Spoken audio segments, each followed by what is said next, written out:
ଯୁବ ରେଡ୍କ୍ରସ୍ ରାଜ୍ୟ କାର୍ଯ୍ୟକାରିଣୀ ବୈଠକ ଅନୁଷ୍ଠିତ। ଉଚ୍ଚଶିକ୍ଷା ବିଭାଗ ଆନୁକୂଲ୍ୟରେ ଆଜି ଭୁବନେଶ୍ୱରସ୍ଥିତ ରେଡ୍କ୍ରସ୍ ଭବନଠାରେ ଯୁବ ରେଡ୍କ୍ରସ୍ ରାଜ୍ୟ କାର୍ଯ୍ୟକାରିଣୀ ବୈଠକ ଅନୁଷ୍ଠିତ ହୋଇଯାଇଛି। ଉଚ୍ଚଶିକ୍ଷା ମନ୍ତ୍ରୀ ଶ୍ରୀ ସୂର୍ଯ୍ୟବଂଶୀ ସୁରଜ ଆଜିର ଏହି ବୈଠକରେ ଅଧ୍ୟକ୍ଷତା କରିଥିଲେ। ଆଜିର ବୈଠକରେ ରାଜ୍ୟର ବିଶ୍ୱବିଦ୍ୟାଳୟ ଓ ମହାବିଦ୍ୟାଳୟମାନଙ୍କରେ ରହିଥିବା ଯୁବ ରେଡ୍କ୍ରସ୍ ୟୁନିଟ୍ର ବିଭିନ୍ନ କାର୍ଯ୍ୟାବଳୀ ସମ୍ପର୍କରେ ସମୀକ୍ଷା କରାଯାଇଥିଲା।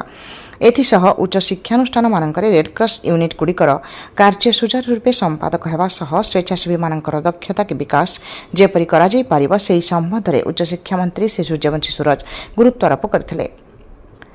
ରାଜ୍ୟର ଉଚ୍ଚ ଶିକ୍ଷାନୁଷ୍ଠାନମାନଙ୍କରେ ରେଡ୍କ୍ରସ୍ ୟୁନିଟ୍ ଗଠନ ଏବଂ ସ୍ୱେଚ୍ଛାସେବୀଙ୍କ ଅଂଶଗ୍ରହଣ ରକ୍ତଦାନ ଶିବିରର ବ୍ୟାପକ ଆୟୋଜନ, ରେଡ୍କ୍ରସ୍ ୟୁନିଟ୍ ମାଧ୍ୟମରେ କ୍ୟାମ୍ପସରେ ନିଶାମୁକ୍ତି ଅଭିଯାନର ଆୟୋଜନ, କ୍ୟାମ୍ପସ୍ ସ୍ୱଚ୍ଛତା, ସଡ଼କ ସୁରକ୍ଷା, ଅଗ୍ନି ନିରାପତ୍ତା, ପରିବେଶ ସୁରକ୍ଷା ଆଦି ଉପରେ ଯେପରି ଛାତ୍ରଛାତ୍ରୀମାନଙ୍କୁ ସଚେତନ କରାଯାଇପାରିବ ସେ ଦିଗରେ କାର୍ଯ୍ୟ କରିବାକୁ ଉଚ୍ଚଶିକ୍ଷା ମନ୍ତ୍ରୀ ଶ୍ରୀ ସୁରଜ ପରାମର୍ଶ ଦେଇଥିଲେ।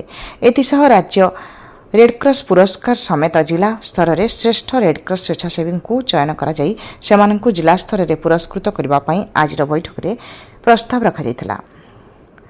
ଆଜିର ବୈଠକରେ ଉଚ୍ଚଶିକ୍ଷା ବିଭାଗର କମିଶନର ତଥା ଶାସନ ସଚିବ ଶ୍ରୀ ଅରବିନ୍ଦ ଅଗ୍ରୱାଲ, ନିର୍ଦ୍ଦେଶକ ଶ୍ରୀ କାଳୀପ୍ରସନ୍ନ ମହାପାତ୍ର, ଭାରତୀୟ ରେଡ୍କ୍ରସ୍ ସୋସାଇଟି ରାଜ୍ୟ ଶାଖାର ସଚିବ ଶ୍ରୀ ଗଣେଶ ଚନ୍ଦ୍ର ପାତ୍ର, ଉଚ୍ଚଶିକ୍ଷା ବିଭାଗର ଉପଶାସନ ସଚିବ ଶ୍ରୀ ରମେଶ ଚନ୍ଦ୍ର ବେହେରା ଏବଂ ଯୁବ ରେଡ୍କ୍ରସ୍ ରାଜ୍ୟ କାର୍ଯ୍ୟକାରିଣୀ କମିଟିର ସମସ୍ତ ସଦସ୍ୟ ଓ ସଦସ୍ୟାମାନେ ଉପସ୍ଥିତ ଥିଲେ।